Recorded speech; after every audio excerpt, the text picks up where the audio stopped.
What if I told you the most controversial draft pick of 2024 might just end up saving the Falcons franchise? Welcome to Atlanta, where last year's offseason started with a $180 million cash splash for Kirk Cousins, and then somehow got even louder with the Falcons drafting Michael Penix Jr. at number 8 overall just weeks later.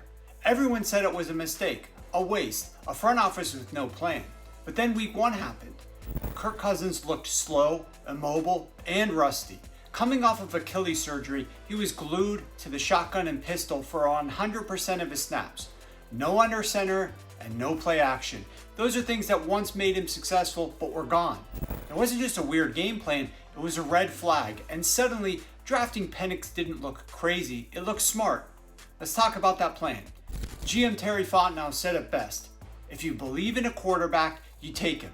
If he sits for 4 or 5 years, that's a great problem to have. They wanted a succession plan. Arthur Blank remembered what happened after Matt Ryan, and he wasn't about to repeat that. So they built this thing intentionally. Cousins for the stability now, Penix to develop for the future. Only the future came a lot faster than anyone expected. Here's where it gets complicated though. Cousins actually played somewhat well early in games. In the first half of games, he ranked top 5 in EPA per attempt, top 5 in success rate, top 5 in yards per attempt. The Falcons were surgical on their opening drives under new offensive coordinator Zac Robinson. But as the games wore on, Kirk Cousins crumbled. In the second half of games, Cousins ranked number 31 in EPA per attempt, had the 3rd worst interception rate in the NFL, and threw 11 of his 16 interceptions after halftime.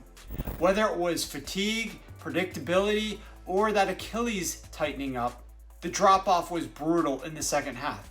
Still, it was impressive for the Falcons to start 7-7 with him in the game. Their kicker ranked 31st in field goal percentage. Their defense went from top 10 to bottom 10, and they played a very tough slate of opposing defenses. And yet, Zac Robinson found ways to keep this offense afloat. Which brings us to Michael Penix. When he finally started in December, he brought a totally different energy with his big arm, aggressive, and downfield mindset. He averaged 10.2 air yards per attempt, number 2 best in the NFL. But his completion rate was just 48%. His completion percentage over expectation, bottom 5 in the NFL. Penix was more accurate than most quarterbacks on deep balls, but far less accurate on short and intermediate throws, which could be a problem. NFL offenses live on those easy throws. If Penix can't hit them consistently, the offensive rhythm will struggle. Here's the hope though. The Falcons know this, and Robinson adjusted the entire scheme in 2024 to Kirk Cousins, switching from 12 personnel to 11 personnel in one season. They've built an offense around spacing, speed, and lighter boxes for Bijan Robinson to abuse. In 2024, Bijan Robinson scored 10 goal line touchdowns compared to just 2 in 2023. He faced 8-man boxes only 13% of the time in 2024 versus 52% of the time in 2023. Everything is built to make those things easier now for the quarterback. Now Penix just has to hit those throws underneath. And then there's the defense of the Falcons. Raheem Morris is a defensive guy. The front office spent 8 of their last 10 early round draft picks on defense. They also brought in Leonard Floyd, Divine Diablo, Morgan Fox, and spent both first rounders this year on defenders. The goal is clear. Get back to 2023 form when the defense was top 10 in nearly every single category. Because in 2024, despite playing one of the easiest offensive schedules, the Falcons defense was terrible.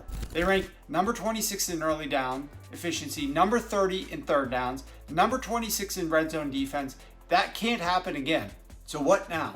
The Falcons face the 4th easiest schedule by win totals. They avoid most powerhouse quarterbacks. Their offense faces the 3rd easiest slate of defenses. But the bad news is travel. From weeks 9 to 16, they play 6 of 8 games away from home, including Germany and cross-country road games. But if they stay healthy and Penix develops, there is real upside here. Here's the bottom line. The Falcons took a huge risk signing Cousins and drafting Penix. It could have been a disaster, but it might just work out for them. They've modernized their offense, they've rebuilt the defense, they've surrounded Penix with an elite run game, a sharp play caller, and they get a favorable schedule of opponents. Penix doesn't need to be perfect, he just needs to grow. And if he does, Atlanta's bet on the quarterback succession plan might just be the smartest move of the last decade. Think you're ready for the NFL season? Not without this. 586 pages of straight up football intelligence and predictions for the 2025 season, featuring the sharpest analysis, betting edges, and fantasy insights in the game. Go to Sharp.Football and level up.